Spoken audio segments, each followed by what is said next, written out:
So I see Robert Kirkman is writing Yes. this new story on Megatron, and I'm like, I was like, I know that name, and I think he's involved with Invincible for sure.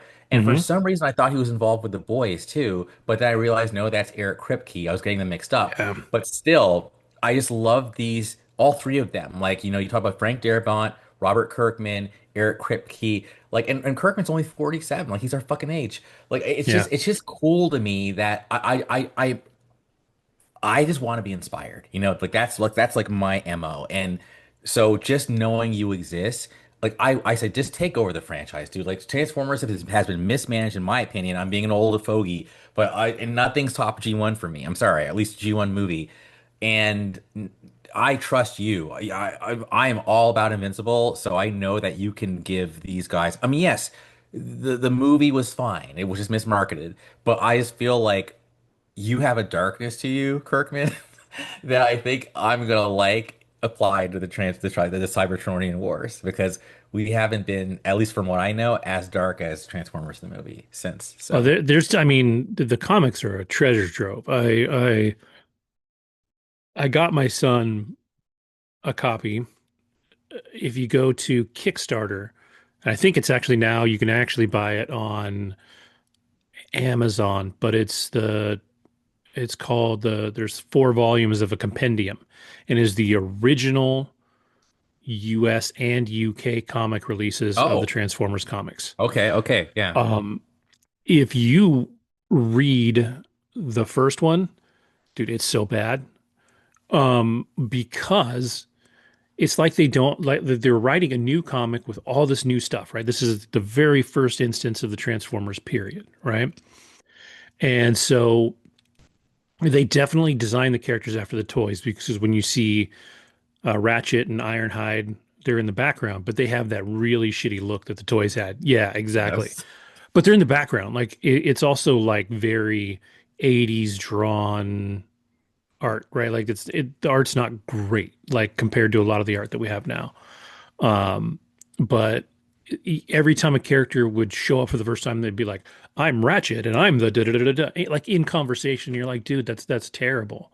Like you are not showing, you are telling hard, and like it's so bad. So like especially the first like 2 issues, and then it starts to get going. But even the first like meeting on Earth is weird. Like the Transformers actually, when they wake up, they think that the vehicles and the mechanical devices on the planet are the beings, and they don't even acknowledge humans at first. Like, and so like that has to happen. Spike finds Bumblebee. His name, he's not even Buster. Buster. Yeah, finds Bumblebee and like saves him and fixes him, and it's definitely weird. And I haven't got that far into it. I keep forgetting to go back and read it. I'm reading other stuff, I but know that like there's like arcs where like Shockwave is like a dick and like he like I oh, think it's in the early, like it's in the first yeah. couple of issues. Like they have everybody. Shockwave kills everybody. Yes. Like he just wrecks shop, and you're just And like, oh then I think shit. Megatron and Ratchet get like merged or something. Like there's just some crazy like storylines. So you know Yeah. what?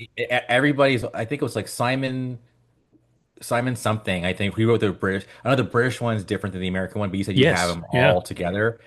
All right, I'm with that. Yeah, I'm And with that. The UK one was the darker one. So I Simon think, Furman, that was his name. yeah, Yeah. and I think the US version didn't have Shockwave wipe everybody out. I think they skipped Okay. that. I think that's what it is. Um, but it's a trip. It's really a trip. But I know that there's some newer iterations. As a matter of fact, somewhere up here I have a stack because I was giving them to my son, but he never read them. Of when I was collecting comics in the early 2000s. Like I got back into comics just completely by accident. I stumbled into a comic book shop and I think the first thing I saw was a Transformers comic and I picked that up and I started reading again because I like the art. And that was the thing is like for me, the art is critical to a good comic. It's really hard to look at them if they're not drawn well. And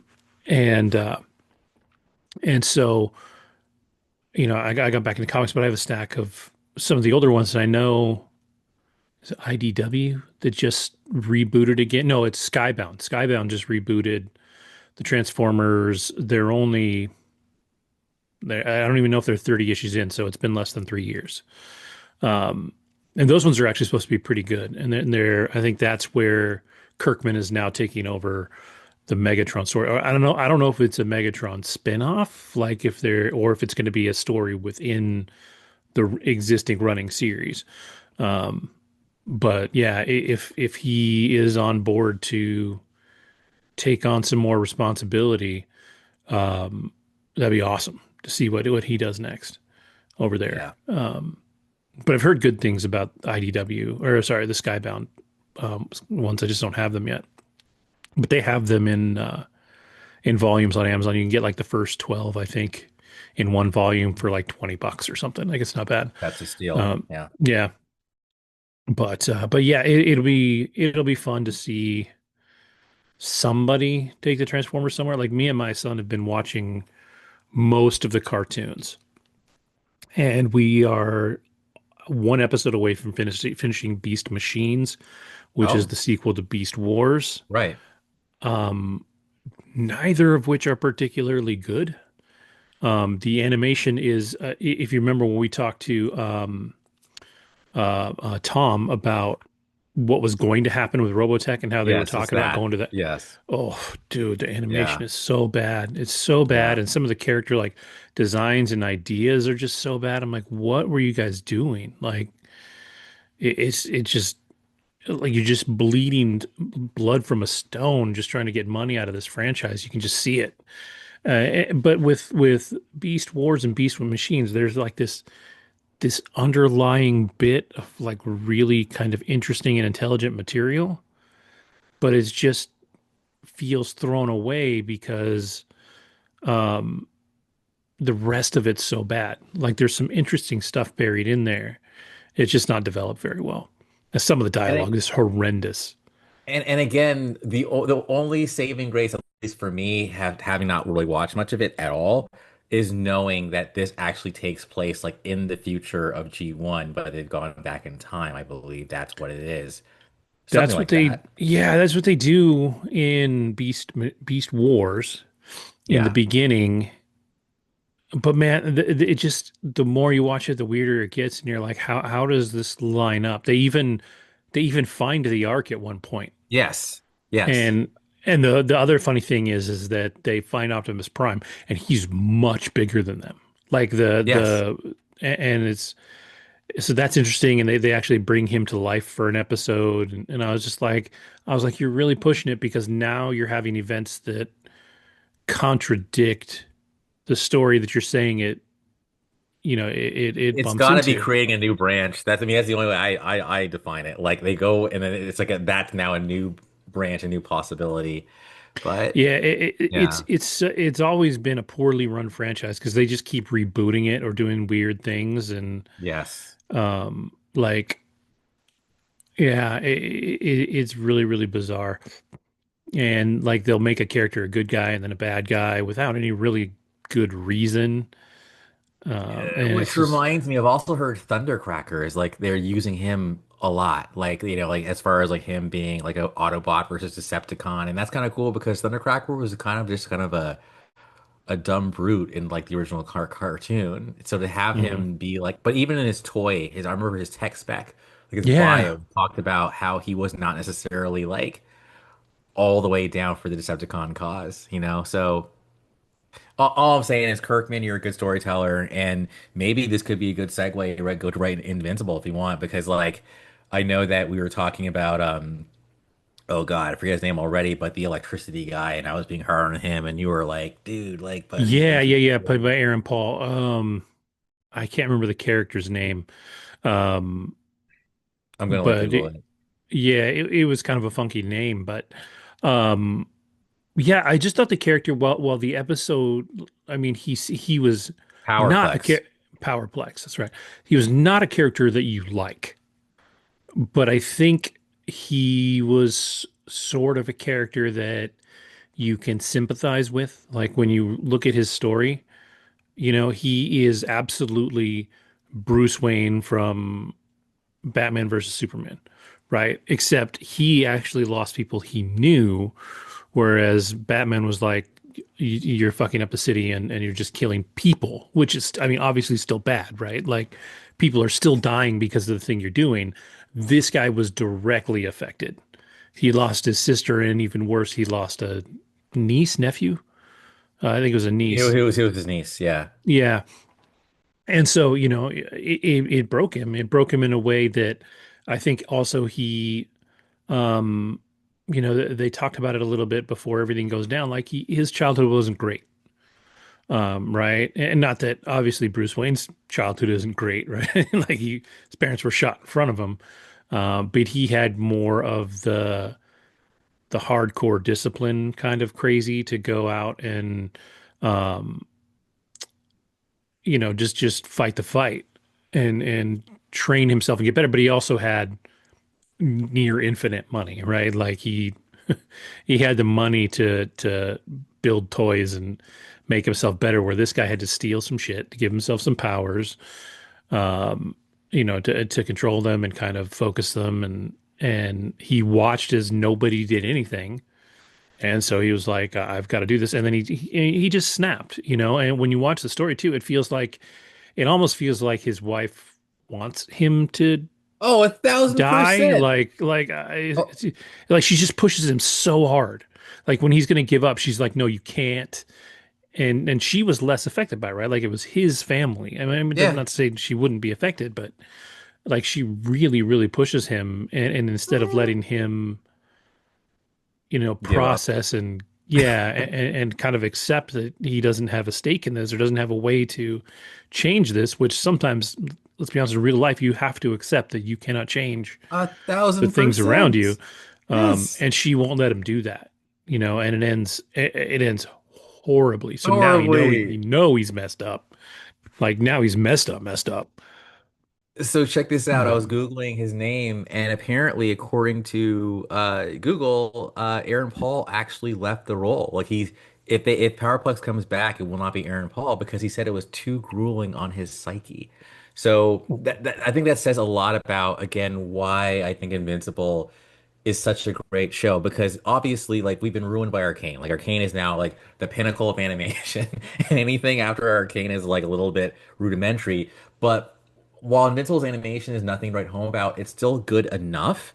But it's really the voice acting that makes yes, that show like so good. But yeah, I think for me, why has had such a hard time with it was because, like, you know, when someone, and I get it, the mental illness thing, but when someone is completely unreachable, like, dude, like Invincible, forgetting his name right now for a second, like, he literally almost died, like, trying to stop Omni-Man from like taking over the world. Okay. yeah, So, Aaron Paul, you're gonna blame all that on the guy who was trying to stop Omni-Man from taking over the world? Like, he did not want to kill your family. Like, he literally, yeah, like, his face was used to kill all those people on the train. Like, you're not understanding. And it's just, I can't, especially when, like, this other guy, like Brain Man, who's like bringing people from other portals, is like starts an invincible invasion. Like, I just, we're skipping around, but for me, what I loved was you had two episodes back to back where Invincible has ridiculous odds because he's fighting a bunch of half Viltrumites himself yeah. for a whole episode, and then Conquest shows up, and Conquest is like Oh, Conquest is the his shit. voice acting. What's his name again? Jeffrey Dean Morgan, speaking of The Jeffrey Walking Dean Dead, right? Morgan. Like, he absolutely murdered, obliterated, like He is crucified that role. so good at being like, from all accounts, he's a nice guy. He's got a little bit of an attitude. He's got some edge to him, but like, he's a nice guy. He's the dad from Supernatural. Like he's been around, right? He made his appearance in The Boys, which I think Eric Kripke created Supernatural. Eric Kripke created The Boys. That's why Jensen Ackles showed up. That's why Jared Padalecki is showing up in the last season. Misha Collins is showing up last season. uh, guy who's named Jeffrey Dean Morgan. Um, they're all showing up because they have this relationship with Eric Kripke, right? And so like everybody loves Jeffrey Dean Morgan, and his kind of first big appearance that a lot of people remember was the Grey's storyline in Anatomy. early Grey's Anatomy. Yeah. Yeah. And but he is great at playing a dick. Like he really is. And so like I mean he to be fair, like he's in this show with Stephen Yeun, Yeah. and he killed Stephen Yeun in Oh, that's right. I Walking didn't Dead, even I totally forgot that, dude. which Oh my reminds me of a God. hilarious meme that I saw the other day. It was a post from Twitter, and it was Stephen Yeun was at a hockey game, and he says go Detroit Red Wings, and they were playing I think the Philadelphia Flyers, and the official Philadelphia Flyers response was yeah, we'll go Oh, Lucille. Lucille. Yeah. And I I was saw like, that yesterday, a oh, couple days ago. I was like, that's That is fantastic. hilarious. Yeah. Dude, Um, so and jumping around back to Jeffrey again for a second, like yeah. I love layered villains.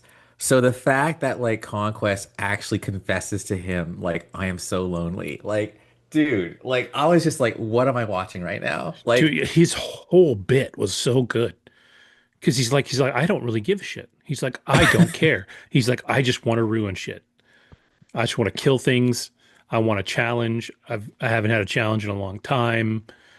Let's just yeah. go. Like he's just itching to break shit. And I love too that at the end we see that he is not dead. No, no. And stupidly they're keeping him alive. I'm like, you idiots. Like launch him into the sun or something. Like you destroy this thing. This won't end You know. well.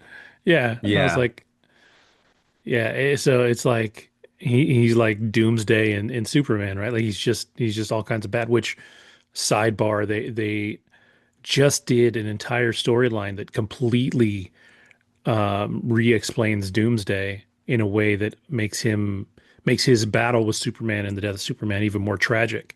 Uh-oh. In that he was designed by um, by the what Kryptonians to be the ultimate warrior. So he Okay. is supposed to die, learn from basically adapt to what killed him and come back to life over and over and over again. Oh, And wow. his purpose was to be something that could stop Darkseid.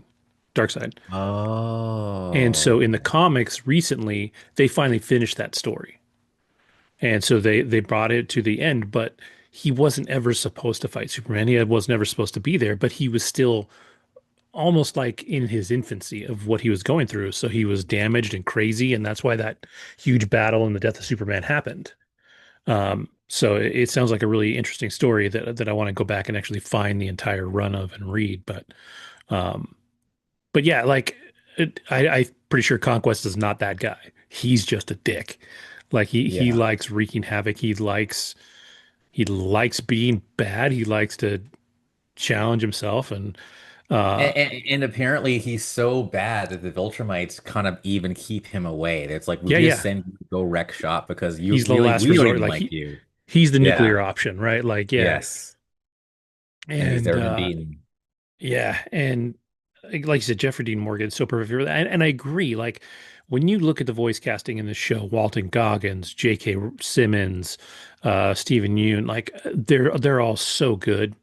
I mean, And Zachary then Quinto. I mean, you got yeah, Siler playing Rudy, Mark yeah, Hamill, Sandra Oh Sterling as the K. Brown, mom, right? like Like, it's and so good. And Mahershala you Ali could was Titan. Like, yeah, yeah. they don't not messing around, dude. Yeah, and you comment on the art style, but I think even though it's simple, right? It's so clean. Like if you look at it, like it's so well done, even though it is like you said, simple.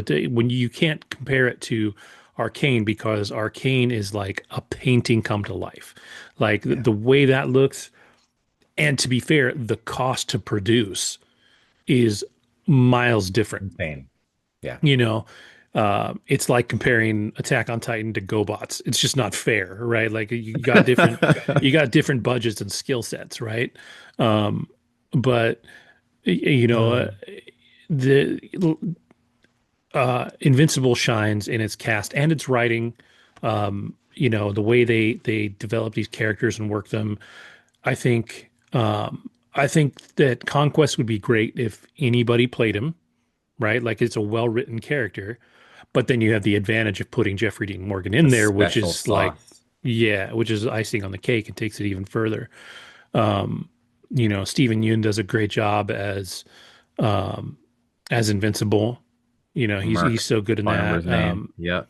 Yeah, and then Jillian Jacobs is um, what's her name? Adam Eve. Adam Eve, who by the Yeah. way again shined, I think this season as hmm well, especially those last two episodes. Yeah, no, And when you so find so out she's got some crazy power valve on her, like she really isn't allowed to be as powerful as she can be. she's got those blocks, yes. Yeah. Hmm. So that's really interesting. But yeah, I think it's a really interesting, it's a really great show, and I'm really curious to see how long they're going to run this. Hmm. Like, I don't know if they're thinking about an end game at this point and how much longer they can go. They should. Yeah, they really should, because I think, um, this season could have, if they had written it differently, could have ended here. Obviously, with the way they ended it, it cannot end here. But they could have changed a couple of things, and this could have been the last season.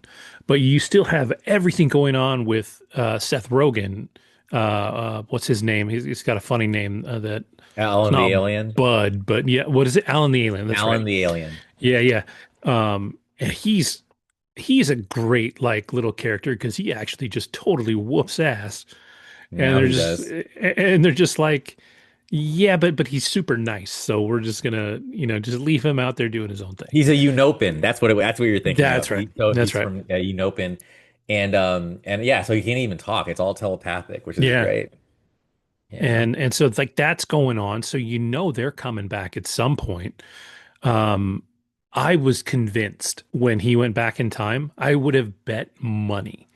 Or no, when he went forward in time, when those two brothers came in and grabbed um Yes, yes, yes. Invincible, I would have bet money that that was his little brother that was the king.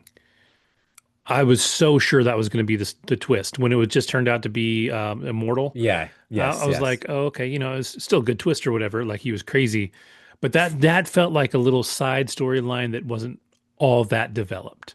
Like that just kind of happened and then they came back. Um, and it moved the character forward. Like he had to kill someone that messed him up. It serviced the story, but that bit of story itself wasn't that impressive. Um, and yeah, and like I said, I don't know where it would have gone at that point because I didn't know what was coming next. But I was convinced that was going to be his brother. Like his brother was going to have grown up to be the king and ruling the world because we were just starting to see his little brother be a little crazy. Like he killed those two clone The dudes. Mauler brothers, who I Yeah, liked. So I'm a little sad the yeah, Mauler brothers are dead because they were hilarious to me. they are. They're really funny. Immortal's a trip because I feel like he's kind of a crazy sort of anti-hero. Like, I don't know, like he keeps dying like ridiculous deaths, but I guess that's why he's immortal, like he'll just Yeah, regenerate. But finally, like, so I think I liked it in a way because it's almost like you goes back to the Dark Knight. Like you either die a hero or you live long enough to see yourself become the villain. And Immortal became the villain. And I think he just was like, dude, I need you to kill me, basically. yeah, And I actually I liked it. yeah. I didn't hate it. Yeah. It just felt like there was more story that could have been there. Like that. I mean, shit, that could have been half a season just in Oh, that that whole arc. storyline. Yeah. Yeah, yeah. And Yeah. I just felt like it was a little underserved. But it did drive a lot of, like you said, a lot of things home. Like, yes, Immortal, they even make the point when they're talking about him being, you know, dead, Mark's like, yeah, you better keep those parts away from each other. Because if you don't, he's coming back and then, he's gonna be pissed again. Yeah, man. And of course we talked about that whole like that one episode where you kind of see those two guys who are like they're trying to be good, but then they finally just have to fall into crime and everything. I mean, just before we go to like maybe the next topic really quick, like if you could like, and it might be a tough question, right? Because season one was all the way back in 2021. But like as far as if you could talk about one, two, and three, well, shoot. Yeah, I think we're starting the fourth season. Yeah, Yeah, I so it's think only so. been three seasons. Like how would you rank them, and or can you rank them? Do you remember enough? I feel like one is still the best overall. Like it Yeah. when you go from beginning to end. I do think um season three arguably finishes stronger than season one did, even though season one's ending was great. Season two is good. There's nothing wrong with season one. Yeah, It's just not as good as the other two, I think. So if I was really gonna put like them in order as entire seasons, I think I'd go one, three, two. exactly. But I think the ending point of season three is pretty epic. And there's some weird shit that went down. We find out that, the dragon is still around.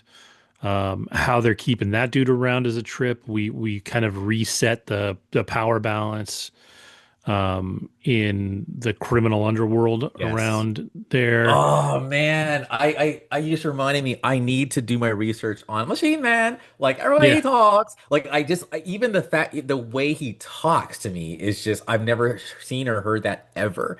And he's like a sarcastic dick. I just love Yes. that Yes. character. Oh man. I'm sorry, I just jumped into that, but I really, really do. Yeah, that's clever. He's funny to me. Anyways, keep going. Sorry. Yeah. No, I mean Ah, that's really all I have. But okay. it was it's really good. I'm glad that you reminded me to finish watching it. I'm genuinely excited for the next season. I hope it starts a little stronger Oh my God, this than this season, one. yeah, it was a Yeah, slow start. It really was. But I gotta say a couple of things. Rex Splode, like we'll see if he's really dead. But to me, it seems like he's pretty dead. yeah, it feels And like he actually is. Yeah. but it's like, and he's a character I never really liked, but by the time he really does go out, I'm like, he's Hmm. actually a good dude. And I feel bad for Shrinking Ray. I almost had to like go like, has she been there the whole time? And I went back to season one, I think, and yeah, she's been there the whole time. But for some reason, I Yeah. didn't even really notice her until this season. Yeah. Yeah. Um, but oh, and then even like Multi Paul, dude, like he's a trip. Yeah. Like the Ooh, way he broke his out of prison jail. breakout. Oh shit. I was like, that's nuts, dude. Like, Nasty. Like, yeah. yo. That yeah, anyways, yeah, anyways, okay. You guys get the point. I hated season three of Invincible and I am so not enthusiastic about it. So hopefully next week I will not be disappointed, and in 2 weeks we'll talk about the first maybe two episodes of it. So Yeah. Yeah. Well, real quick, since we were talking about this and Sterling K. Brown is in it, I am now an episode behind on Paradise. By the time this episode drops, we'll be two episodes behind. So I'm not talking about being caught up, but I had talked about the first three episodes a couple weeks ago. The fourth episode came out, man, and that episode, it really, dude, it broke me, man. I was not ready for what happened in that episode. And maybe it may be a little bit because of some personal, like kind of life things that line up. But because it's 2 weeks old, I'll go ahead and spoil it. And I don't think it's a huge spoiler. So if you forget or you get to it, they do a pretty good job telling you what's happening in the episode before it happens. But in the beginning of the season, we meet Shailene Woodley's character. And Shailene Woodley at this point is an actress. Like she does good TV shows. She's been in a handful of movies. Like I don't think she's a blockbuster star, but she's enough of a name that when she like shows up in something, you're like Shailene Woodley's going to be a major player in this whatever she's in. And so she starts off this storyline in season two, and she feels super important. And she's very, very, very pregnant by the time the season gets rolling. She meets Sterling K. Brown's character, who is injured, and he talks her into taking him back to find his wife. And while they're working with each other, they are they're on horseback or they're doing something, and she doesn't feel well, and she explains that she has preeclampsia, which is not a great condition. It is especially not a great condition to have in an apocalypse. It is the number one killer of pregnant women or women in labor in the world, like worldwide, is the number one. And they kind of gloss over it.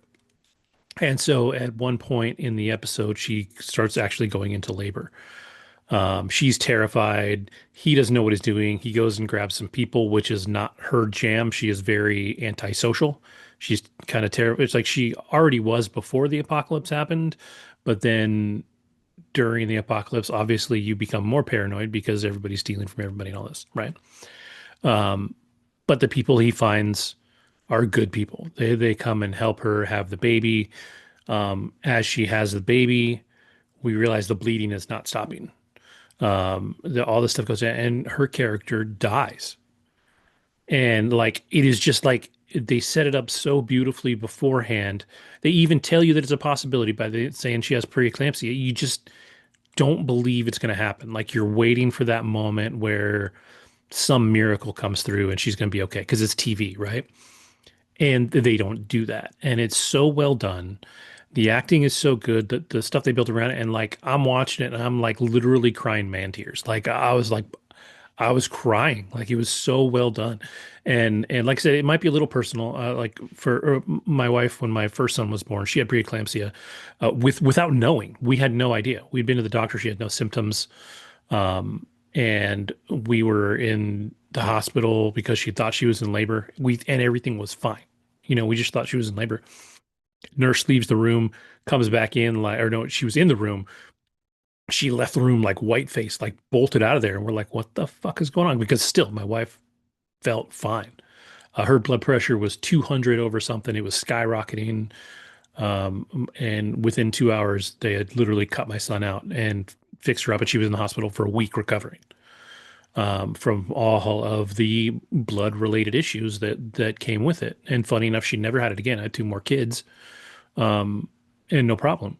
Um, but we had no idea, and we were poor enough that our medical coverage in a birthing class explained preeclampsia once, which we did not pay attention to or hear about.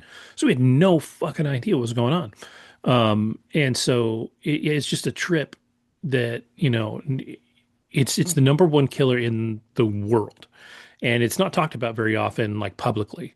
So to see it in the story, to hear it in the story, I was like, oh, I know what that is. And then they did what they did. And I was like, shit, this is like they're cooking on the season right now. Like it's good. Like Okay, so the scariest part of your story is the idea that, like, from what I'm hearing, it's like she felt fine. Like there was no symptoms. Like they kind of call like high blood pressure like the silent killer. Like you're feeling fine, and then one day you're just like bloop because like you have a stroke. So is that like, did she feel fine even though her blood pressure was like through the roof? There was no symptoms? yeah, beforehand there was zero. Like we literally had no idea. Had no idea. When we went to the hospital, we just thought she was in labor. Didn't think anything of it. It was 2 weeks early, so it wasn't like too early. Yeah, no, it was There's nothing within scary or range. dangerous about it. So, Um, Shailene Woodley's character, did she bleed out or was it like a high blood pressure situation, if I may ask? Do we know? was it what was it? Was it Did she bleed out or was it more of in like the a high show? blood Yeah, pressure? yeah. Yeah, She bleeds out. yeah. Um, so I mean, you see her fade, and the acting is great. Like, I mean, it's so well done. Like, um, it's just a trip, and I think um, I really like the first season of Paradise. I saw some people say that the second season didn't start off as well as they'd hoped. But for me, I think I think it's incredible. And I think I would recommend at this point. I'd recommend Paradise to just about anybody that with a brain. It's definitely a smart show, and it's worth watching for sure. All of the acting is great. Sterling K. Brown's obviously fantastic, and I'm just curious to see where it goes. Obviously, like I said, I'm an episode behind. By the time this drops, I'll be 2 episodes behind, but I'm excited to get caught back up. But yeah, it's been really good. So yeah, but on to bigger and better things. Well, I don't know about better, but um, bigger, newer things. I think we both watched the first two available episodes of DTF St. Louis, starring Jason Bateman, David Harbour, and the always lovely Linda Cardellini. And Yes. this show is a trip and a mystery. Um, and I'm curious to see what your take is on it so far. Because I Yeah. watched it before you did, and I really literally started today, so I was only like hours ahead of you. It's not like I've been watching since the beginning. Um, but yeah, what do you think of it so far? So Saloni was surprised I was watching it because she's like, I thought you didn't like thriller type shows. And then I said, well, I think that with this one, it's like it's got a good cast and it's also HBO Max. And so for me, that's what kind of brought me in. And I'm actually seeing it being billed as, believe it or not, a dark comedy slash comedy drama slash crime. And I definitely see some of the comedic elements, but for me, I would describe it more as like just like a uh kind of like a mystery, really. Like Yeah, that it's that's it's that's the definitely it's vibe a I'm mystery getting. thriller for sure. Yeah. Like that is exactly where I'm at. Yeah, and honestly, I'm in it. Like I'm in. Like I Yeah. think that, when you've got like again, I think Jason Bateman, like I can't think of a single thing. Like and I haven't seen everything he's done, but from what I've seen, Jason Bateman, if he's in it, it's gonna be good. So like because he's great at playing flawed characters, whether it's I forget the name, but it's like Ozark, the Ozark guy. Like his name is a very I'll never forget that name, but I totally forgot it. But anyway, I like him. David Harbour is, I think, a talented dude. I think that Hmm. I'm wondering if he's wearing a fat suit or not, but if he's not, then Yeah, yeah, damn. I can't quite tell. Yeah. Right? Like it's a little exaggerated even for him. And then Linda, good Lord. I mean, besides just being easy to look at, I think that she goes from hot and just like quaintly hot, like Betty Rubble style hot, to kind of nutty and dark. And she plays them both very well. Can you speak up? It's That was so good. oh my God. And okay, and help me out here because I don't know if this was said in the show or it was a coincidence I heard it somewhere else. But literally within the past 24 hours, I heard something about asking someone to speak up is a way of like keeping him off balance. Now, was that said in the show or did I coincidentally hear that somewhere else and then see that deployed in this show? I think you must have heard it somewhere else because I don't That's remember them saying in the crazy. show. Yeah, Um, that's nuts. Like, I, f- so but yeah, I do feel like it was in another cop show, maybe recently. But yeah, it's like a power play, right? It's like yes, yeah, it's it's like a way to I scramble. yeah, Yeah, and I'll be honest with you guys. I'm in sales, so I was on a group call, and someone's like, "We can't hear you. Can you speak up?" So I pulled out my mic and shut that down. But anyway, now I'm yeah. wondering, were they fucking with me? But anyway, no. Yeah, dude, I'm all. Oh, and let me forget, Richard Jenkins, by the way, I never noticed the guy, but he's the guy who plays the main detective. He's great, and I Yeah. feel like But the thing is, and he's even won an Emmy for something. And Hmm. he's been in a lot of things, but for some reason, he's made me notice him in this show because he's so incredulous, like he's so old school, and you've got like the younger detective, like as like the newer school, like dude, like no one jacks off to like magazines anymore. He's just so out of it. Yeah. Anyway, so you asked me my opinion. My opinion is favorable so far. Yeah. Okay. Yeah, I'm the same way. Like it's funny because it started and I was like, oh, this is almost too dry. Like everybody, all the characters are almost too normal for television. You know what I mean? Like they're all kind of flat. They're like real people. When you watch TV, we want to see a little bit of an exaggeration of every kind of person. Like he is sort of like his character from Ozark, but like lame.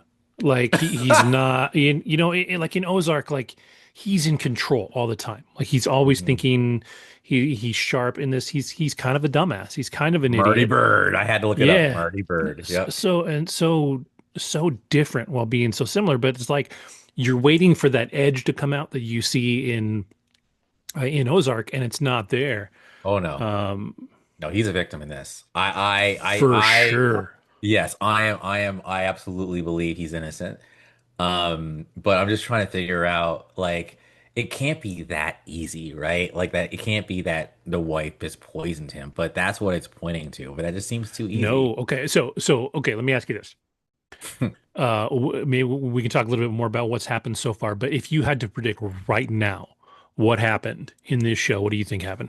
I'm the worst at this shit, dude. So I really am. So I'm the kind of guy. I think that's also probably why I'm not into thrillers and like mysteries because I know it's probably the fun to kind of figure out like, can I figure this out before the show ends? And for me, I'm just more like, whatever you think, it's not it. Otherwise, it wouldn't be good. There's got to be some crazy twist. But I don't think we've seen enough yet to even put this together. Now, I do think that the Skarsgård character, there's got to be more to him than just being a rando who shows up to makes out with him and does a little butt stuff. Funny. But but I do think that Linda is shady as hell. Like she has something to do with it. And the twist that he was the guy in the magazine, like I didn't see that coming. If you saw that I didn't coming, either. props. Yeah, that No. was, but it totally makes sense why the face would be scribbled out. Hmm. Um, but no, I'm just down for the ride, man. But what about you? Like, what do you think? So number one, I don't think he's the one that scribbled out the face, and I don't think he carried that magazine around with him because that exact same issue was in his box.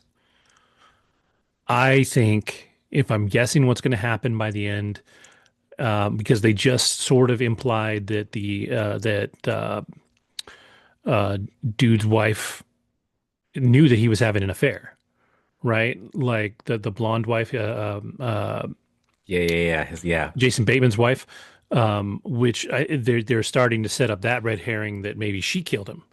But I think it's the stepson. I think the stepson who already has a big issue with him, doesn't like him.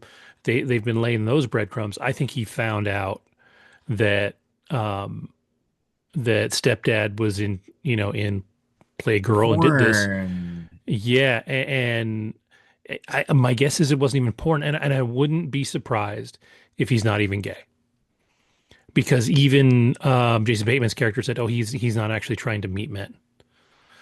Like if something else is going on, there's some other undercurrent of story happening there, um, and that would make Skarsgård's character more interesting because he'd be flat out lying.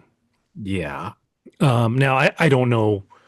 I can't say why he would be at this point or what, um, but I think I think there's more there. But my prime suspect at this point, at the end of the second episode, is It's the stepson, um, because I feel like from a storytelling standpoint, they're kind of keeping him off to the side. They introduce him, say some things about him, and then they leave him off. But you try to think about some of the things that they've introduced that would tell you about the character of David Harbour's character and what would lead somebody to kill him in that situation. The meds were, um, you know, available somehow, but I just think that, like, I think the kid got a hold of him. I'm again, that's my guess right now. And there's 7 episodes. a lot can happen in I 7 episodes. Yeah. for sure 5 more episodes, especially in a show like this. And I think, uh, I'm really hoping this is a complete story. I don't, Yeah. I don't, I hope we don't get a second season from this. This could be like Beef, where, there's, Anthology. Well, spin-offs TTF yeah, for a exactly, different like city. the app, I'm right? down with that though. Yeah. DTF San Francisco. But Man. yeah, yeah, it's a trip for sure. Like it's going to be a lot of fun, and I think the acting is great, and we know it's great. Um, Hmm. and it just it's just really good. I think David Harbour, seeing him come off of Stranger Things and seeing him come off of his Marvel performances, where we see him as so like butch, and so strong and all this, and he is definitely meek, and so is um, Jason Bateman's character. And then we really see um, Linda Cardellini's character, she's shady as hell, man. Like she is definitely like she's taken advantage of both guys in some way. Yeah. And I think too, I think in these first two episodes, what we're seeing across the board is the whole unreliable narrator thing. Like I don't Hmm. trust anybody right now. Like I don't trust that anybody's story is even remotely true. Like I think we're seeing about like 15% accuracy from anybody. Like we found out that she totally lied about the smoothie thing. She ordered the smoothie one time because he had mentioned it at the cornhole Yeah. party that he so that she's like, what a coincidence. And then she goes and orders something else every time. I have a question. Do you think that she actually believed that well no, she didn't. She lied. But I was gonna say when he says, "Yeah, I have a company that blows up things in Canada." Like when because I was watching with Sloane and I'm like, "Oh, she's totally BSing right now." And she knows he's BSing, but Yep. they're just playing, because he's all like, "Bang, Mr. Bang" or whatever. She's like, "Yeah, bang." Well, You yeah, know? he's trying to be strong and like flirty, Yes. and he's fucking horrible at it. And she just lays it on like a pro. Yeah. Like she's saying shit, and when she doesn't get the reaction she wants, she's like, "Oh, okay," and then she just moves on. She's like, "I'll come back to this." Like she knows what she's saying to him. She knows it's going to sit in his head. Like he's afraid to use the word pussies, right? Like because it's a dirty word to him, and she just uses it right away, and she lets it linger Don't there for a pussy minute, out. and he's just yeah, like it's just she is great in this because when you just look at her as the character, she looks innocent enough, That's like exactly it. That's her whole appeal. Like she's that innocent looking, cute, but damn, like she'll throw her feet in front of you. I'm not saying I'm a foot guy, but she'll throw her she feet did up though, yeah, and yeah, and like and then wear that little sheer thing. Oh, she's vampy. And yeah, and on one hand she's like all in like helpless riding the bus, all sad. But then the next minute, like she's like, what's with you and your questions? Speak up. yeah, Like she's like, yeah, oh, like she goes full Karen on her. Um Anyway, yeah, for just 2 episodes, I'm in, dude. Like I am in for the whole run, and it's on Sunday nights too. So to me, that means HBO like believes in this show. They think this is going to be one of their powerhouses, and it's in the 80s, the high 80s right now for Rotten good, Tomatoes. good, yeah. So It definitely deserves to be. I think, like I said, the first episode, especially the way it starts. By the time the first episode ends, I think you're really into it, right? And it catches you. But in the beginning, it starts off a little slow and it's maybe a little hard to get into. But if you've started watching it, definitely finish the first episode because like I said, well, I'm with you. I watched 2 episodes and now I'm like, yeah, and I was immediately hoping that it was on Friday nights and that I was going to watch the third episode before we right, recorded, like yeah. I was itching for more. So, it's pretty awesome. I'm definitely ready for it.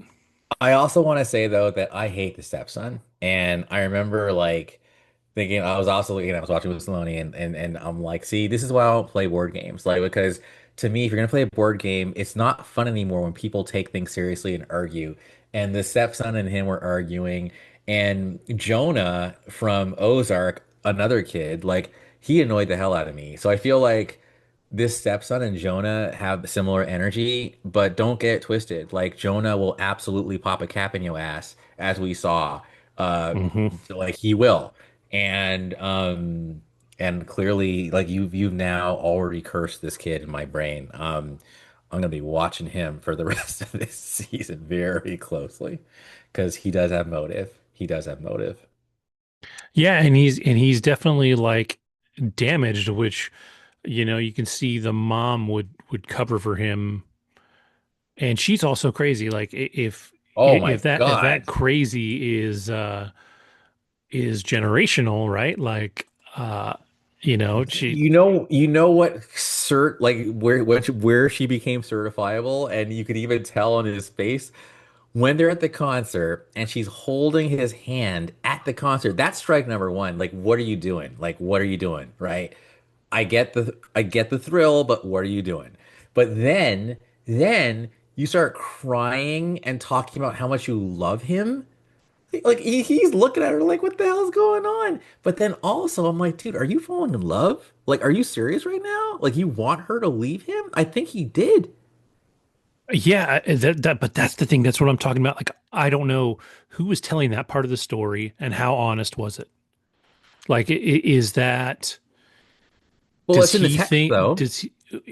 does he think they're holding hands because he loves her, whereas she took his hand to again control him more, and then what he sees as a true emotional moment. What I'm trying to remember is who told that part of the story, right? Because if we're seeing it from his point of view, he would believe that she's in love with her husband because she's crazy like that. But if it was, Yes. it's very possible she was manipulating him there. But Oh, on the other side 1,000%. of the token, if she was telling that side of the story, which I don't think she was at that point, I don't I think don't this think was so either. hers. If she told that story, is she covering telling it that way? Like, oh, I love my husband so much, I couldn't possibly have killed him because look how much I love seeing him on stage. Like, yeah, it's definitely like it's the unreliable narrator. I don't think we're gonna get a crystal clear answer until episode 6 or even 7 in a lot of this stuff, and it's entirely possible we'll never get a crystal clear answer on this stuff, depending on how they tell this story. Um, it's so well done. I also read that this was being developed initially with my God, the guy who's now finally gone away because he realized he was being overexposed. Oh my God, you know what I'm talking about from The Last of Us, him, Mustache Man. Oh yeah, Ah. Pedro. Pedro Pascal was attached to this, and it was based on a article in the New Yorker that was a true story about like a dentist or something. Like it was, and it was like, one second, where are you at? Here we go. Article in the New Yorker titled "My Dentist's Murder Trial: Adultery, False Identities, and a Lethal Sedation." So it's like that was what it was about, but then it just became something else. But yeah, I wonder what that was. Actually, I'm gonna see if I can find that article and read it because Yeah, clearly that's somewhat. at Actually, you know least what? an That inspiration. might Yeah, spoil it though. You know, so that's maybe true. yeah. That's true. So I'm not gonna read it. I'm not gonna read it. Well, that's why. So that reminds me. When I asked you if you knew sign language, because Dude, right? that scene, Yes. I Do you was like, know it? shit. I don't, and like I Okay. had an idea of a couple of things that he was saying, but not enough that it like fully registered. It's like if you heard somebody speaking Italian and they said a couple of words that Yeah. you'd be like, oh, I'm close, but I don't know Yes. what. And so like I didn't know, the wife thing. Um, I don't, I think I didn't know, but I think I did know this one. I Is think I've that seen a that one thing? before. Okay. Yeah, and so I was like, but I didn't get it at that point. I didn't know what he was saying to him, and I thought that was really creative to have them start that conversation and then break it and then go. And then as the story goes, we find out that Jason Bateman's character didn't even become friends with him until Until after he started after. sleeping with his wife. Like didn't start. So then you're like, well, That's shit. Like this wild. is this is messy. Like man, this thing is crazy. I feel So like so what was Jason's motive for getting him to like join this app? Like to just kind of break up their marriage? Like that's a little shady. yeah, I mean, I feel like yes, like maybe he was trying to like get him into a position with an affair where he was going to catch him. Um, and I don't know because I do believe um that when he said, he wasn't looking for guys, like you don't know this Who are you character, talking right? about? Yeah. Oh, Yeah. So man, there's still so much to unravel there. Um, and yeah, it's going to be a trip. one more thing also. What was with that Harbor's character like just telling him about his Peyronie's disease? Like what? Like what's wrong with you, dude? Like why would you talk about your dick for like no reason. Like, yeah, my shit's curved. Like, what? Do you remember that? He brought it up twice. He brought it up Yeah. the first time, like when he's like he just tells him that, like I think Oh, yeah, yeah, yeah, during their yeah, yeah. first meeting, and then he brings up the story about his shit getting bent by blunt force trauma, and he's telling Yeah, you and the you're like, story wait, in what? Chicago, and it's like, but he tells it from like way before, and doesn't even get to the point to where it happens. Like, so I feel like he's a little off kilter too, mentally. Yeah.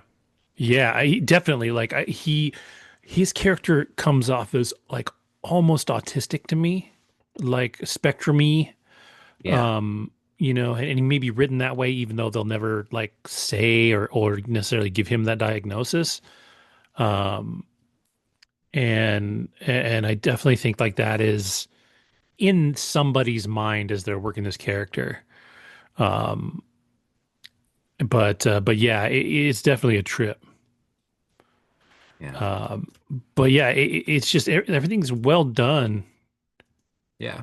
and it yeah, it's just great across the board, and I think too, like I said, um the subtleness of the characters and the almost too realisticness of the characters in the beginning was off-putting for me. But now that we're in it, I like it a lot. I keep saying it's And the last thing, but I also got to say really quick, man, I don't know about you, but I remember the first time I had Jamba Juice. It was probably like in Pleasanton or somewhere in the Bay yep, Area. And yep. I'm like, what sorcery is this, dude? Like, I was all about that life. But then I'm like, I'm getting fat. Like, what the hell? So apparently it's pure sugar, but Yep. back then I was like, oh, this is so healthy. It's all fruit and it's cold. But man, let me tell you that show had me craving Jamba Juice. When they walked in there, I was imagining the smell of the citrus and whew. Anyways, I don't know if Orange you got Dream the Machine same is thing. mine. Orange Dream Machine is my favorite from There you Jamba go, Juice. man. And I get it every single time. But the thing is, there's not many out here in Connecticut. They're everywhere in California. Yeah, I think that's where Um, I think the headquarters is actually Oakland or somewhere in Probably, I'm Oakland. sure. Yeah. Yeah. But no, I haven't had it in eons. But I may have to fix that. All I remember is I remember banana had to be in my ish. Like I felt like banana just it just kind of adds a certain body to it. But Hmm. I forget what I used to get. But man, Jamba Juice, maybe a little warmed like apple cinnamon pretzel, like Yes. Yes, that was my favorite, man. That was my word. jam. Orange Dream Machine and an apple cinnamon pretzel. That was There you that was my go. shit. That was There that you was go. lunch. I was good. Yes. Obviously, I'm pushing myself towards diabetes because there's sugar and all Yes, of that dude. shit. Uh, Oh, but uh, memories, but yeah, man. it was tasty. I think I, uh, I do love Jamba Juice, and it made me laugh that it was somehow really part of the story, and I like too that they identify each other, or they identify their customers by their drink. And in my town where we don't have shit, like my town is so small, like I think I told you before, my literal neighbor, the person that lives next door to me, opened a coffee shop in town. And so I go there a couple times a week, and always order the same thing. And I'm like the owner knows me my name now because we realize that we literally live right next door to each other. And they know my name because they put it on drinks, but I'm almost positive that when I come in, they think of me as, as my order. The order. And I think that was, even though it felt a little corny, like I feel like that's very real. Like they Oh, think of dude, you as your, dude, 1,000%. Okay, first of all, like, okay, two things, and I'm gonna try to remember what I'm saying. First of all, it was mad creepy when like they went to, when the detective went there and she's like, oh yeah, no, she's watermelon, whatever. So she's not go-getter? No, she's watermelon. Like, and they were yeah, saying it with such conviction. I was yep, just like, yo, Linda is creepy. Number one. But number two, so it's gone now. But back when I was poorer, Hmm. I'm a creature of habit. So there was a Burger King on Fifth Avenue. It was Fifth and 34th Street, right across the street from the Empire State Building, or maybe it's Fifth and 35th Street. I'd walk in and they knew my order because I would come there like clockwork. Two big fishes for $4. Like that was lunch. I would walk in and I would walk in, I would smile, they'd beep beep beep beep beep, and Yep. just put my two big fish, and I'm Yep. done, for $4. Like it was probably not healthy, but like it was filling and it was fish and I liked it and it was cool. And they were Yes. big. They were It's funny you filling. say that. I had a fillet of fish at McDonald's for the first time in probably 30 plus years. They're so good, right? I It mean, was I think not they are. bad, man. It was Yeah. not bad. I was like, holy shit. One more thing. Sorry, we're tangenting the hell. Dude, I have never had Sonic in my life, ever. Until literally maybe 3 weeks ago, and I went nuts. It was a Friday night, and I was just like bored. So I ordered like four or five things. Don't want to eat the rest in the morning. So I had a Sonic hot dog, a Sonic like Big Smasher, um, and like two other things. But I basically I didn't like the Smasher was pretty good, but the best one was their fish sandwich. So I just feel Really? like I don't know that yeah. So I know Popeyes has a new fish thing, and I've never had Long John Silver's either. But anyway, sorry guys. I totally went off tangent, but anyways, the fish you wouldn't think of Sonic for fish, but like the Sonic fish sandwich was pretty damn good, man. So that's all I got to say Well, about that. that's what I loved about and yeah, we are in a weird fucking country right now. I on McDonald's they literally um just say that it's a Gorton's Yes. Fisherman. It's like it's literally like you go to the grocery store, buy this fillet, and you would have the sandwich 90% done. Yeah, just get a And I was like, little Kraft single in yeah, there a and little then craft some single on tartar top, a little bit of sauce. tartar sauce, and you're set. And I was, but like, it was the only thing that I can remember besides fries that I've had at McDonald's that was like cooked perfectly. Like it was crispy, it wasn't overcooked. I was like, Yeah, all right. It's been a while, and like, because I made the mistake. And fuck, man, we are in a really weird place. it's all I good. I made the mistake of ordering the McRib when it was out, I've never and had it. that okay, you have to have it once to understand how fucking bad it is. It Oh, is horrible. It's well, like why if do you they keep took coming back? because this is America and people are stupid. Fair. But okay, But I will have a no, I'll have a McRib. No, I was just saying fair. I was agreeing with you. Yeah, no, it's gone. I was gonna say something else, fast food or oriented, but it's gone. So. yeah, Oh, I so remember now. cool. No. So I remember basically like I would actually like I would like Good Friday because like that was for me like my excuse to get a filet o fish for McDonald's. Like, you know what? Hey, I gotta like not have meat, so I'll have the filet o fish because it's Good Friday. And apparently that's when they sell a lot of their filet o fishes on Good Friday. So Interesting. yeah, it's a thing. Trends. Teaching Yeah. y'all the marketing dynamics of QSR. Yes, yes. I think yeah, it's funny. I think I may actually get a fillet of fish again. It was tasty, man. It was a weird little experience, but yeah, we I how support we you. got from DTF St. Louis to McDonald's is quite the adventure. If you're I watching can think of Charted with me, I can think of a fish related tangent or what are you, the word? A fish related transition though. go ahead. All right. So, Monarch, Yes. Legacy of Monsters. There is a Titan.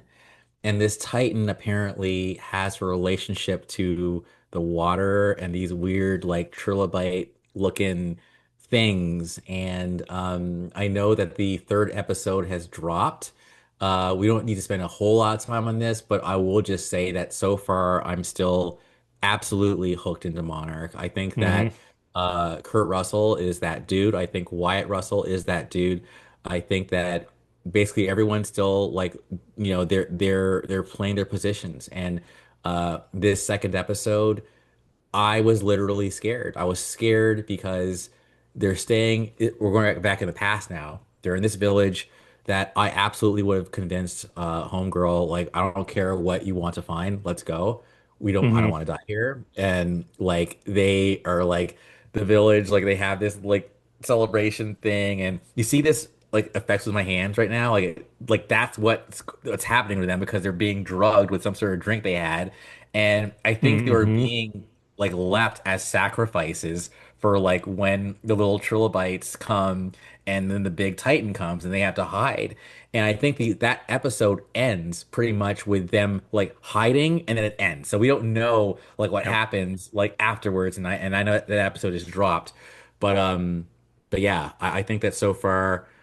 And where's Kong? Like, why is Kong not stopping this thing? Like, I thought he was swimming after it, but I guess Kong would drown if he Well, tried to swim. that scene that you're talking about was in the past, right? So that's Yes. pre-Kong, No, right. and But he I'm chased it off of the island. Yeah. And my guess is like for him, it's not a big enough threat to chase it down further.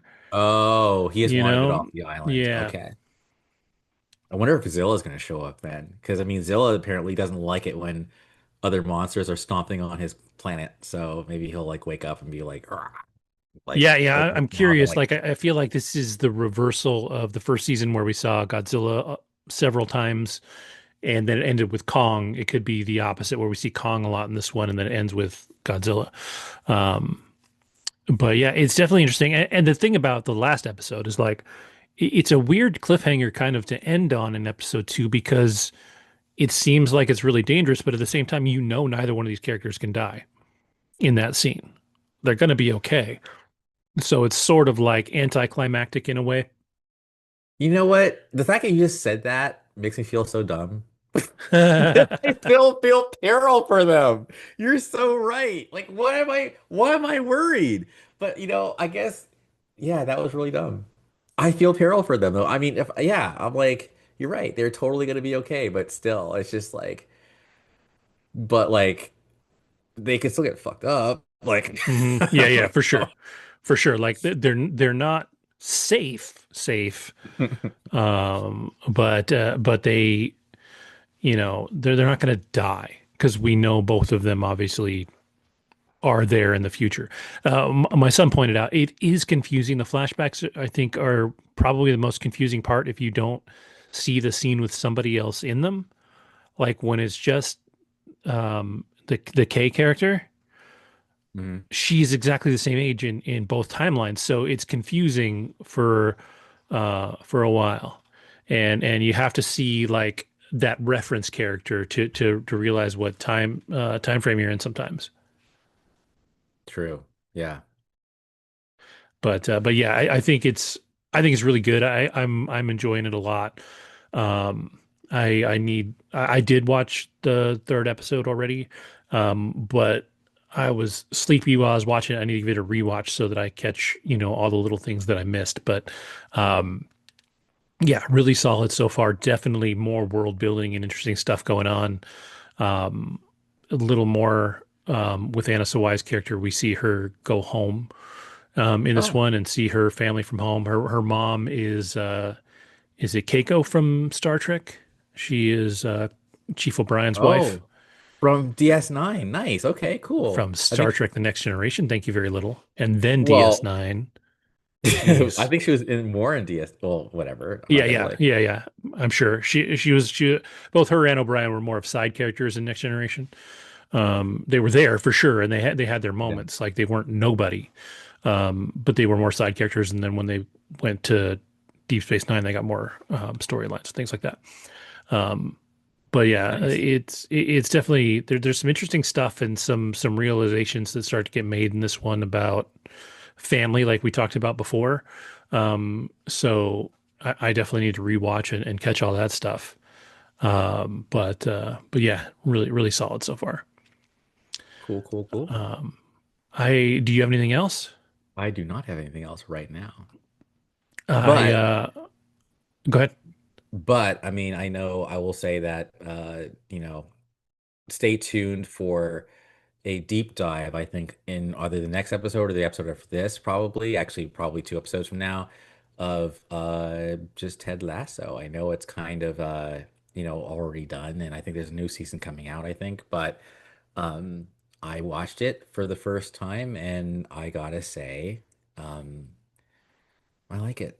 And Saloni is watching it with me, and she's also super, super excited about Project Hail Mary. Like she's obsessed with it. So, Yeah. we'll see. I Uh-oh, feel talk to yeah, me. I feel like I've got to find a way to see that in the theater. I actually have the audiobook and I tried to That's what she listened to, and she loved it. yeah, I started to get into it and then just by because the primary place that I listen to audiobooks is in the car.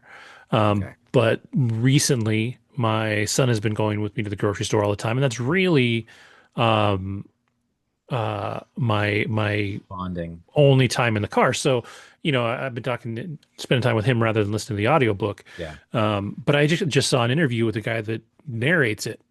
And he said that most narrators will read a book all the way through for research and then do it.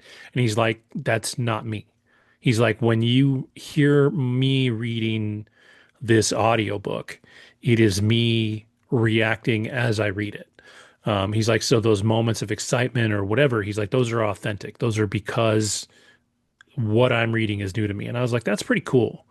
Like it's ballsy, Yeah. right? Because most people are trying to, you know, act a little bit, right? Like when they're doing, and they should. One of Is it Artemis? Is that the other one that Weir did that's narrated by the night nurse from Daredevil? What's her name? Oh, are you talking about, was she in That Beautiful Would Be black Kids? girl. Yeah. Was she, wait, she's not God the one damn who it. was in, she's not the one in the Star Wars show. Are you talking about? Yeah, No? yeah, yeah, yeah. Yeah. Rosario Dawson. Thank you. Maybe Yes. she's more Puerto Rican or some shit. I'll Puerto look it Rican up. Dominican, but darker skin anyways. Yes. Um, but yeah, she does the narration and it's so good. I think it's Artemis. And I really like that one. And basically it takes place on um now I don't remember. It's either it has to be a moon base because it wasn't Mars, but it's a domed base on the moon. She is Puerto Rican, Cuban, and African. So yeah, Yeah. I think arguably black. Yes. Word. But yeah, no. All right. So I will say I got distracted. It's okay. It's nerdy enough. So I ordered like a kind of a Kickstarter Star Trek Enterprise way back in 2023, and it's 2026. And I updated my damn address, and nope, I see my old address on the shipping note. So I'm just like, mother effers. And this is like it's a big, like, not cheap replica. So I have two models now. I have a Voltron and I have a Enterprise, and it's like, and yeah, I'm pissed. So, anyways, sorry guys. I'm totally, after this, I'm gonna email them immediately and be like, okay, you guys need to figure this out. Because yeah, if you guys lose this, then I want all my money back. Yeah. Anyway, Kickstarter's a trip, dude. Kickstarter because and, again, as we slide off in the tangent land here, um 3 years ago, I think my son's been into D&D for a while, and he found this kind of spin-off monster manual book thing that was really kind of cool, and he was really excited about it, and he wanted it for Christmas. And I was like, okay, I'll get it for you. And so they were developing it through Kickstarter. And so, I paid the full price for the digital and physical copy. And so what happened is they would keep updating it and they would send you a new copy of the digital, but they wouldn't send the physical until it was all done, right? Like they were waiting to get to that point. And like I said, this was like 3 years ago, and I got him all the digital copies. He used it on his iPad. Like he used it just fine. Like a month ago, I get this thing in the mail, and I'm like, "What the fuck is this?" It's like you can feel that it's a book, and I'm like, I have no idea what this is." And I opened it up, and I was like, "Holy shit, they finished!" Like I completely had forgotten about it at this point. yes, Like yes. Kickstarter's so funny like that. Yes. Yeah. But I remember just, I mean, they're good at the FOMO because I remember looking at it, the model, like they're like, this is what we're gonna build. And it was a prototype and it was gorgeous. I love the refit Enterprise. Hmm. This is It, the original series, the movie refit. yes, that it's Yeah, a swan to me. That is my favorite one. And yeah, yeah, I'll absolutely have that. Like you can turn off the lights and like the warp core will glow, and then like the cells have like the blue, and they got the lights, and it's oh, I will be taking pictures. It's gonna be beautiful. I can't wait, and it's huge. So anyways, but I mean, I literally even today I went in and looked to see like is my address updated? It's updated. I updated that shit like a year ago, and these idiots still send it to my old address. I mean, thank God it's still in Vegas, but it's like, what are you doing, man? Like, yeah. ugh, Did dude, you set up think. forwarding addresses and stuff at the post office? I did actually, but Hmm. this is so you know what? I'm gonna you know what? I think I can actually extend it because I mean it's for a year and it hasn't been quite a year yet, so I might be okay. Now that I think about it. I would check with the Um, post office too and just ask them if there's anything they can do, um, since it's already there. they sent it. It's UPS though. Does UPS pay attention to the post office stuff? I don't know if they do or not. Um, You know but what? Yeah. Anyways, we're talking too much. This is yeah, not show stuff, but either way, yeah, there are things to do. So I'll email them. I'll do all of the things. I'll they're all the control the controllables and yeah, that's what I'll do. Well, you, that's all I have for now, and yeah,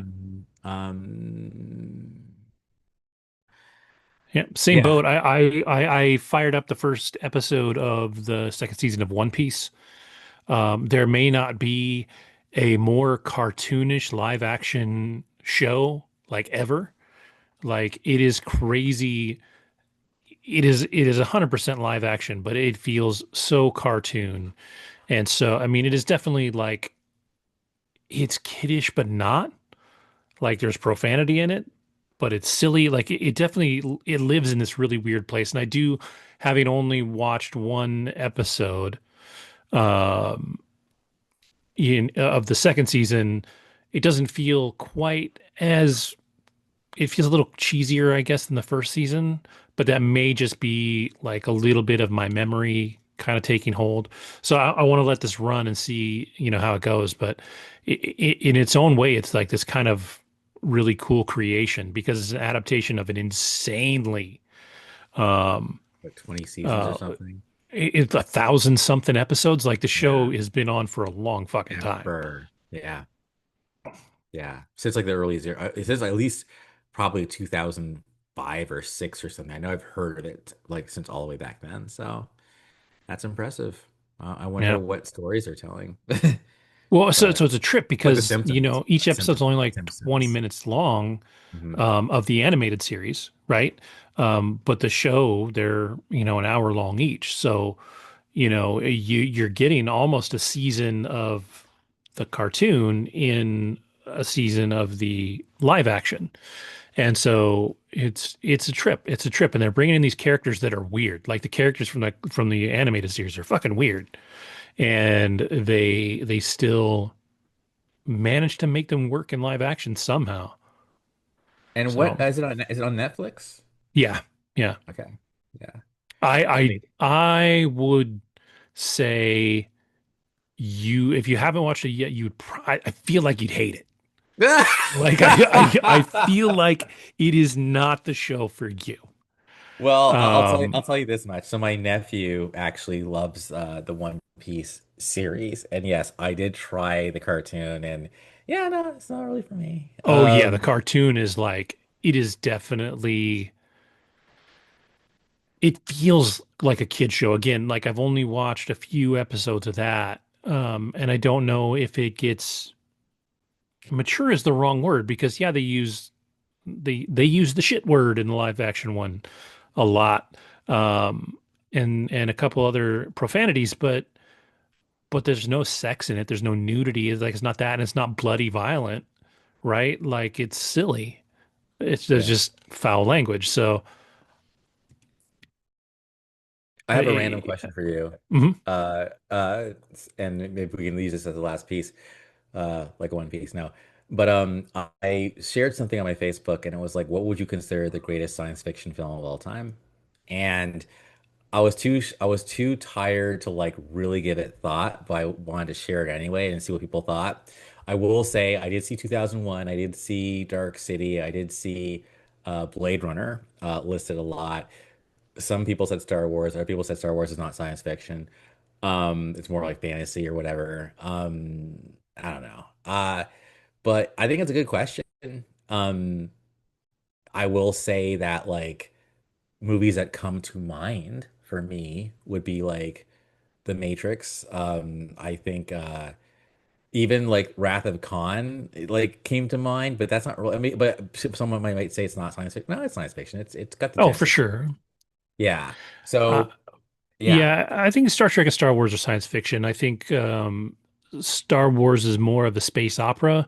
So yeah, it really and it's such a tricky thing because I think it depends on how you define science fiction, right? Like if science fiction for you is just an adventure, just a space adventure. I mean, like some Buck Rogers type shit, right? Like that's fine. That's totally if that's your but if your definition is something like Foundation or something that's like Asimov, like Eddie. hardcore heady Blade Runner, Yeah, stuff like that, then you would have a different opinion. Me as a horror person, um, you know, I don't know if it's my favorite sci-fi, but Event Horizon would be up there because it is science fiction, it is horror. yeah. Um, and it was well made. Like, I think that's a component of it too. I think that's if you watch 2001 now, it's long and kind of boring, right? But if you look at it for the time that it was made, Oh my it's a God. beautiful movie. Like Yes. you did a fantastic job with it. It was the first time I thought, I remember when I watched it, even in 2000, shit, it's hilarious. I think I watched it in 2002. I might have watched it in 2001. Crazy. But like, yeah, I was bored. It's out of my mind. But I was like, man, they did this in 1969. Oh my God, the moon landing was faked. Like that's what I was thinking immediately. I was like, this looks way too real. Oh my God. But no, I mean, I'm mostly kidding when I say that, but it occurred to me that they could have faked it if they wanted to. But anyway, but yeah, so okay, so Event Horizon would be up there for you. Okay. Sure, for sure. Um, again, I think Star Wars was an innovation. I think it kind of I don't know if it necessarily resurrected sci-fi for fans, but it was definitely a Oh yeah. boost to sci-fi for fans. I think it did. Um, I would certainly not put Star Trek the movie up there.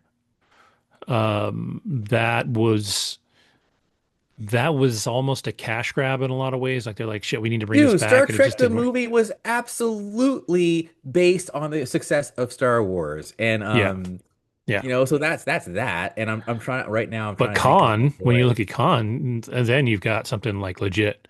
Yeah, yeah. So yeah, so but it's I mean, I wonder if I'm forgetting anything. I'm sure we are, but like but yeah, I think those are all well, everything we named I think was legit.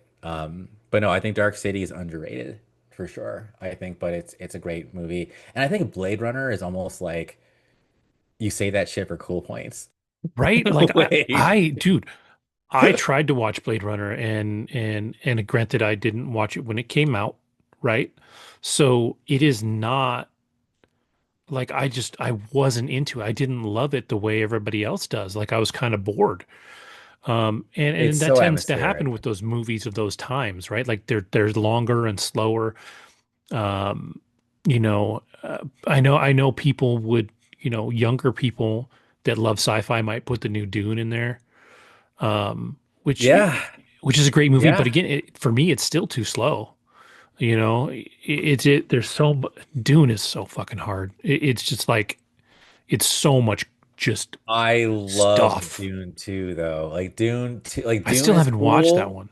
No, Dune 2 is way better, dude. As a matter of fact, like, dude, do me a favor, man. Like, I would say just watch Dune 2. Forget, because I mean, I watched Dune 2 barely remembering Dune 1. So I think you can just go into Dune 2 and just like, oh, okay, cool. Like just it's the pacing is way improved. And what's his name? Elvis, forget his name right now, but Elvis plays an amazing villain. So yeah, I highly recommend Dune 2. It shits all over Dune 1, I think. Okay. Yeah, yeah. And I mean, I've read the And book. Zendaya I is in know the. there, and like, Yep. yeah. Yeah, she's dope. She was in the first one for a minute too, wasn't she? Oh yeah, just for a Yeah, minute. like we But we she's we saw her, but definitely, yeah. yeah, so that one's good. Yeah, and like I said, to pick just your favorite sci-fi, it's hard, man. It really is because there's, like I said, there's so many options. There's so many options to choose Like from. Dark City Oblivion. being mentioned in there is so. Yeah. I fucking love Dark City. Yeah, loved it, loved it. Oblivion is like it's good. It's not perfect, but it's Mm, good. I'm yeah, actually crawling through the island right now. I've heard about it and the so movie, far the so Leo good. Leo DiCaprio, is he in that? So good question. No, this one is actually Obi-Wan Yeah, Ewan McGregor, and yes, and then it also what's her name? Scarlett Scarlett Johansson. Yeah. yes. So I it's like it's clones. Hmm. Um shoot, even what's it called? iRobot. I remember that being Hmm. pretty good. Sony loved Minority Report. Oh yeah, yeah, yeah. Minority Report's fantastic. Yeah. Yeah, So that is some good Tom Cruise right there. yeah, Tom Cruise loves his sci-fi because that Something of Tomorrow Day after uh, no, yeah, they changed the name like three times. So, like it's now longer than Live, Die, Repeat. yeah, Uh, but it's that one. Like yeah, that one and that was the first time I ever met what's her name? The wife of yeah, yeah. John Krasinski's wife. yes, like that was legit too. So I think they're making a sequel actually. I think I heard that too. And then Tron 2, Tron Legacy, the worst part about that movie, to be honest with you, is actually the de-aging. You know, if you can get past the de-aging effects, it's actually a damn good movie and the best one. I'll fight anybody on that one. I watched the first Tron and it's like, yeah, it's not that good. Sorry guys. And the third one is just like a mid-tier MCU. And the second one was ambitious as hell. And the guy who made it, Chris McQuarrie, I think his name is, has gone on to much bigger and better things, like the Mission Impossible series. And I know he just got attached to another big deal. I remember it, I think he's actually working on an Arnold Schwarzenegger movie, and I think it might be Conan. I think it's going to be King Conan, which is Mm-hmm. crazy. Arnold's going to do we're tangenting, but this is all pop culture. Arnold is going to revisit one last go before he goes. He's going to revisit Commando, Hmm. Conan, and Predator. And Predator. Yeah, That's dope. yeah. Dude, the guy deserves it. You know, like he's never been like the greatest actor in the world, right? But these are all franchises that would not be the same without him. I mean, Commando's No. technically not a franchise; it was just a movie, but you know, you wouldn't have that without him. Um, you know, as kids, I remember that movie, and then the video game Contra came out, and it felt like it was his, you know, his character from Commando and Predator and one. Um, but yeah, like these are, you know, They're he iconic, gave a man. lot to us nerds as kids, Oh, right? Like, yes. yeah. So yeah, he definitely deserves that run. Um, but yeah, yeah, it'll be fun. But yeah, I think either in 2 weeks or maybe the episode after that, we'll come back. We'll talk Ted Lasso because I think that's important. Um, 2 weeks from now is the end of the month. We may have started the first episode of The Boys by the time we record again. I can't remember the release date on that.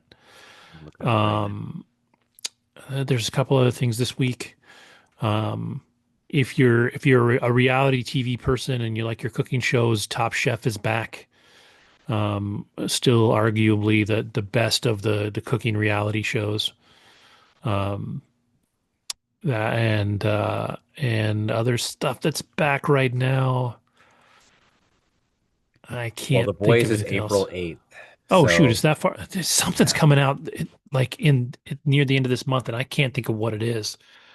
I don't know if it's Marvel related. Like I just I can't think of what it is, but there's something coming that I want to say I'm excited about, but obviously not excited enough to Lanterns is report going to that. be dope. I mean, I'm down with Lanterns is that. August. I know, but it's going to be dope. And Yep. apparently, Aaron Pierre is going to be in Superman too. Good. So Good. I think that's legit too. So maybe something happens to uh Hal Jordan in the series. I don't know. Like he's just going to like be there, kind of teach him everything he knows, and then bite it.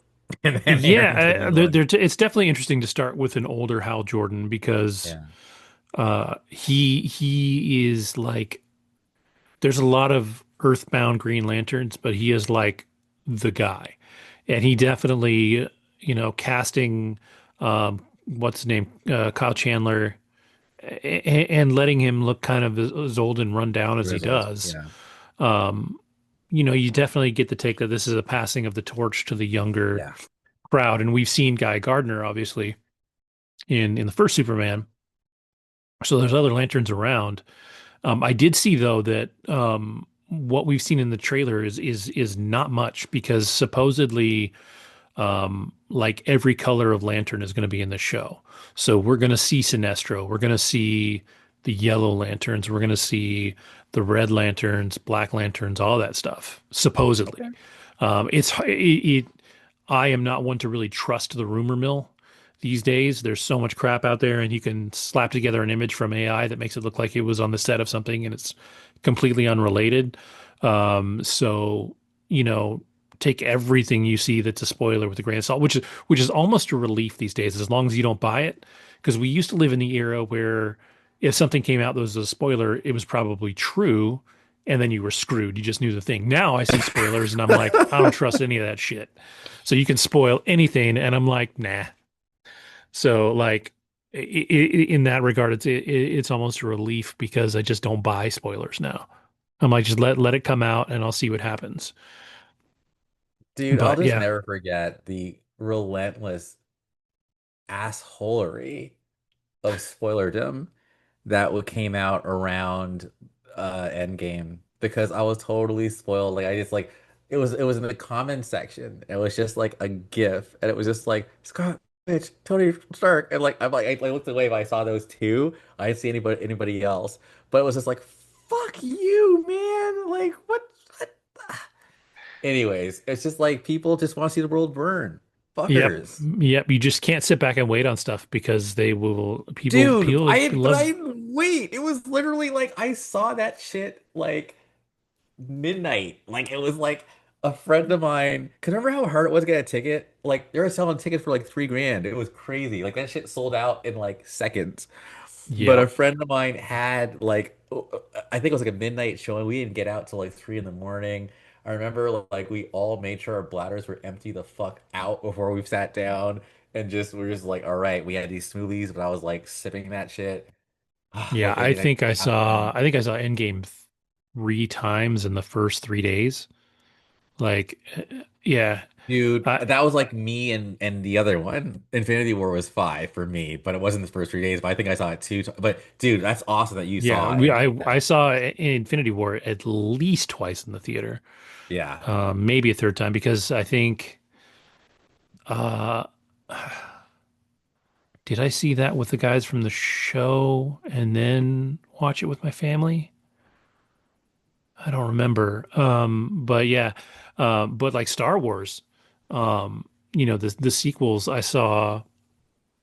I think the sequels I think was with my family, but when the prequels came out, like I have historically been at the first showing for obviously not like the big special first showing, but yeah, the first showing of pretty much all of those, like the midnight shows and yeah. the the the prequels, not the first one, but I think the second and the third one I saw Clones and with shit. Mike, our original co-host. Oh, I saw both of those at midnight, and then at least the first of the sequels, I think I saw with him.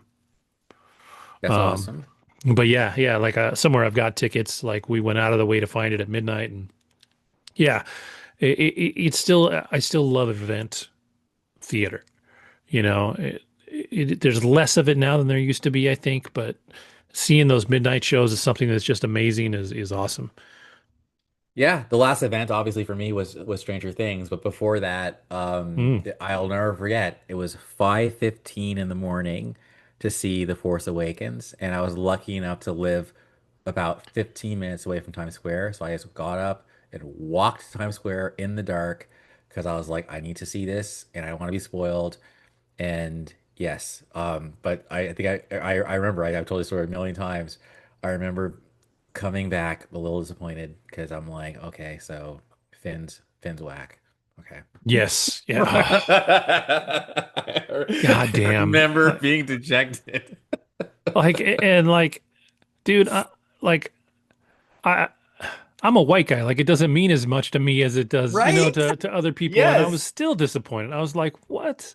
Like, and I love Ray. Like, always have Yeah, I loved her in know. the movie and everything. But like, I was like, fuck, they did him dirty. And then they changed directors and writers for the second one. They did him dirtier. And then they tried to undirty him a little bit in the third one, but they did a poor job. And you're just like, man, I was like, this kid can act. The character is cool. Like it's an interesting like if they had done it right, can you imagine taking a lowly stormtrooper and he's a Jedi like by the end? Like he doesn't have to be all powerful in the first one and he doesn't have to kick anybody's ass. Just that little bit, man. That's all they needed. Just that little bit.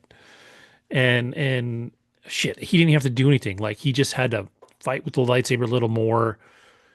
He could even get his ass kicked by Kylo Ren in the first one. He just needed a little more in that first one and then build on it. But then and they just turn around the second one. They're like, yeah, why don't we just you're just comedy relief with, the little Asian girl that got so much hate. And I loved her too. Like she was great and she got done Bro. dirty and I was like, God damn it.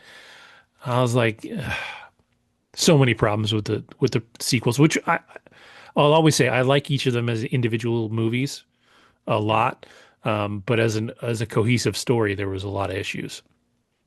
Yeah. Again, it was cool to just the cheering. And I remember when we Yes. finally see like Luke at the very end, Yes. we lost our shit. It was awesome. So That's why I like Endgame, like seeing you can still find clips, yes. on your left, the roar when Yes. Cap gets the hammer, the roar in the theater. I saw this thing where Goosebumps. uh Cox what's his name? The guy that plays Daredevil on Oh in yeah, the I know you're MCU talking right now. about, but yes. Yeah, yeah. He went to see the Spider-Man movie because he it was his first appearance in the actual MCU.